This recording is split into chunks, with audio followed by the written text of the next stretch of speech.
For what happened in Letbadan earlier today, when dozens, possibly many more students were arrested in a violent confrontation with the police there.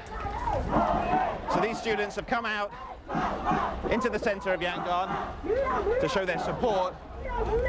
It remains to be seen whether there's a similar outcome here and whether the police step in to stop what is, under Burmese law, an illegal demonstration.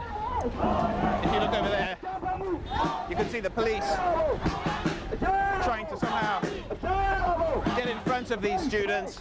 They're already behind, just try and prevent them getting any further into Yangon.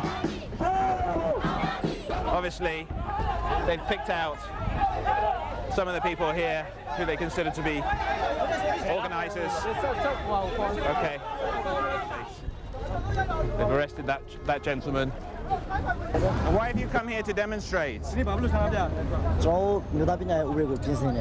This protest is to call for a change to the education bill, which has been approved by Parliament but not by the students. Some students took to the streets, starting in Mandalay. They were stopped in Letpadan and there was violence perpetrated against them. Now, what happened last week when there was a similar standoff like this is that plainclothes civilians suddenly appeared with red armbands on, and they provoked a fight with the students, and then the police stepped in and arrested a lot of the students. So there is, again, the fear among people here that there might be some sort of agitators or vigilante group somewhere here. Okay, so this is the student leader. Appears that here at least a deal has been struck. Okay. So that appears to be that. The students are dispersing, claiming a victory of sorts. The road is reopening. And here in Yangon at least, this demonstration has passed.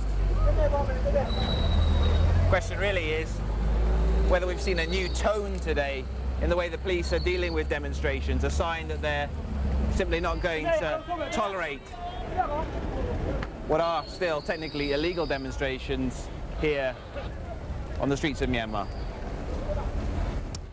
Jonah Fisher there, and the big concern now is that with the police cracking down, that those reforms that the junta had promised may be a while yet in being implemented.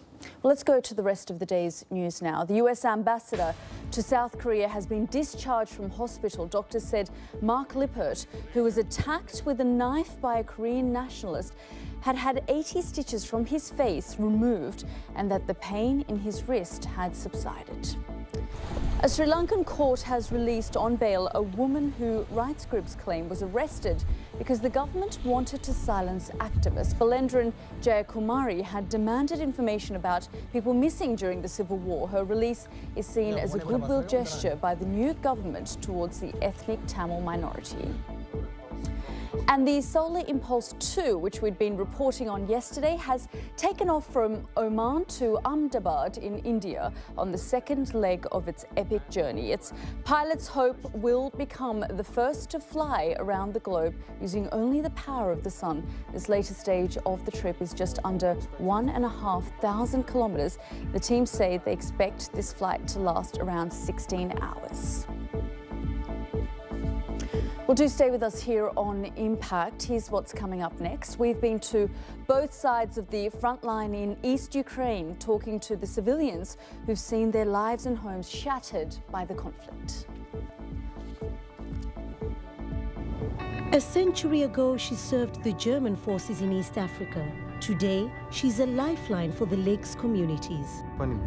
If this ship were human, she would be a great-great-grandmother, and we, her children, still depend on her for our livelihoods.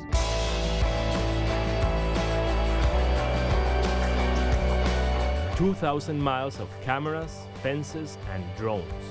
One of the most aggressively monitored borders in the world.